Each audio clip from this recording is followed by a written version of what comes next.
Hey, what's going on, you guys? Let's bring you guys to the channel. She wrote Big Down back with another one take review, and I got a review for y'all ass today.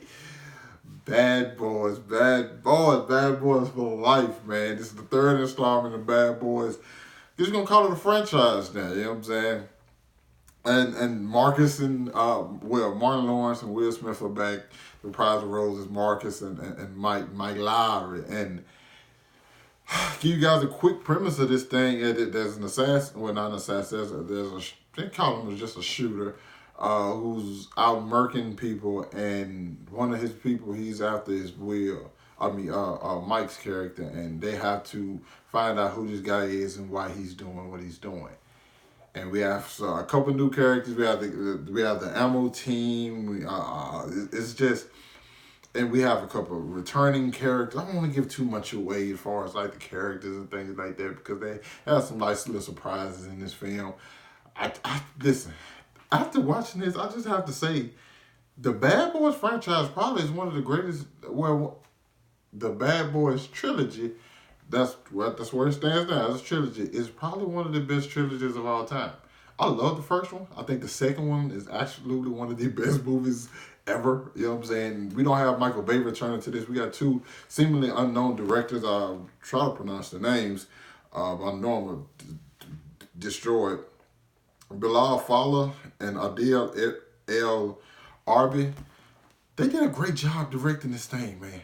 And I think that's something that you definitely notice. Don't get me wrong. I love the Bayham films. The first two, like I said, the second one, the highway chase scenes, one of the all-time best, the best highway chase scene of all time. Them in Cuba blowing up everything, like literally people just getting blown up left and right. Both of those, great. And I love that second movie. But this one I think is a better film than both the first one and the second one. As far as the way the story was told, this film actually knew how to. The last film was in 2003. It's 2020. This film knew how to age with the times, and it showed that in the characters. You have Marcus's character who's ready to retire. You have Mike like, hey, we gonna die. I'm gonna die doing this. You know what I'm saying? I'm gonna die chasing down bad guys. And like it blends, it plays into that well, and it doesn't beat you over the head like, oh, these guys are just super old. But no, it shows like, hey, you are who you used to be. That you have these young guys coming up. You know what I'm saying? And they're not necessarily stepping on you, but like, hey, you have to accept help from like the young generation. Granted, this is not something I would can relate to, but I think some people probably can. Some people who were probably, you know what I'm saying, in their 20s when these first films first came out, you probably looking at this one now, it's like, yeah, it's right. I'm not as surprised as I used to be. And Martin Lawrence, oh my God, Martin Lawrence and Will Smith are just great.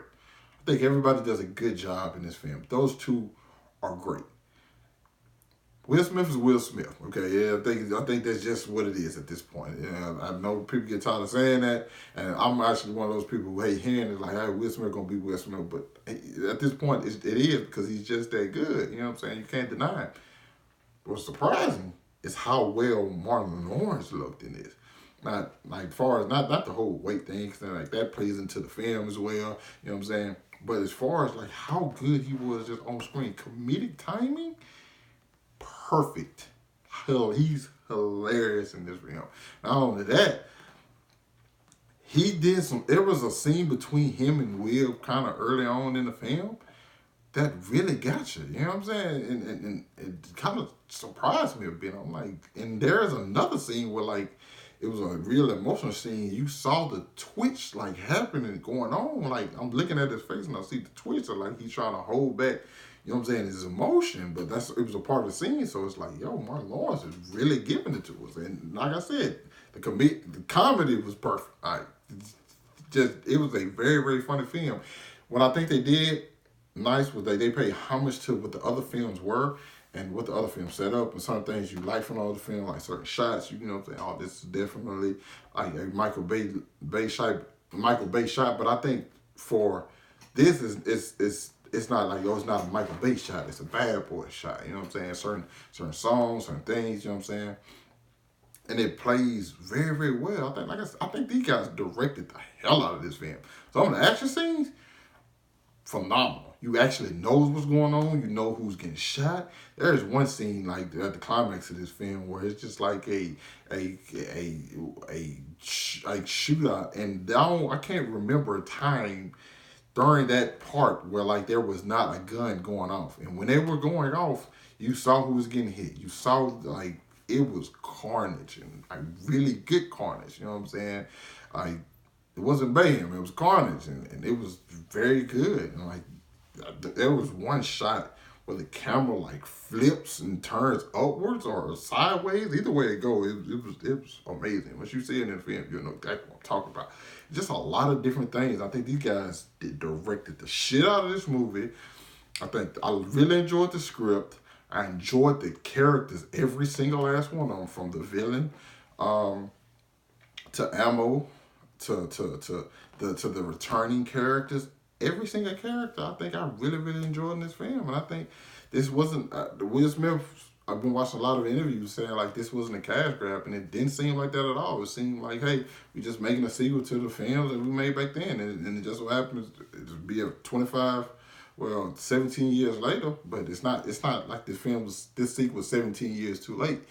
It's right on time, and it works. The film, it's like, hey, we're not gonna go into like a lot of films now feel like they get away from what they originally were, and they go into like they try to cater to like the superhero audience. That's not what this film does. This film, it kind of gets away. It doesn't get away from what it used to be.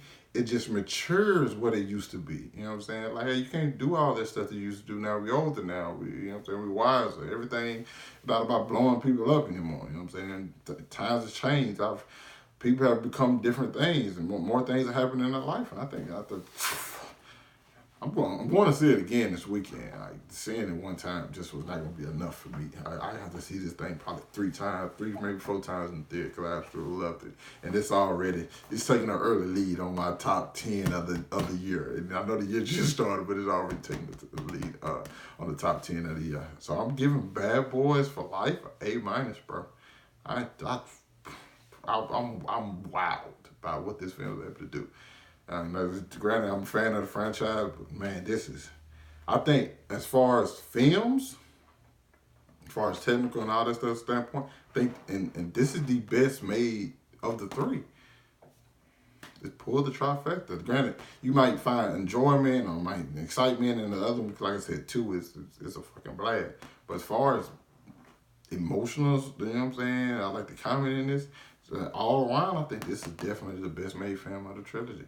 You guys, if you've seen it, let me know what you thought about it down in the comments. Hit that like button, subscribe to my channel, and I'll catch up with you guys later. Peace.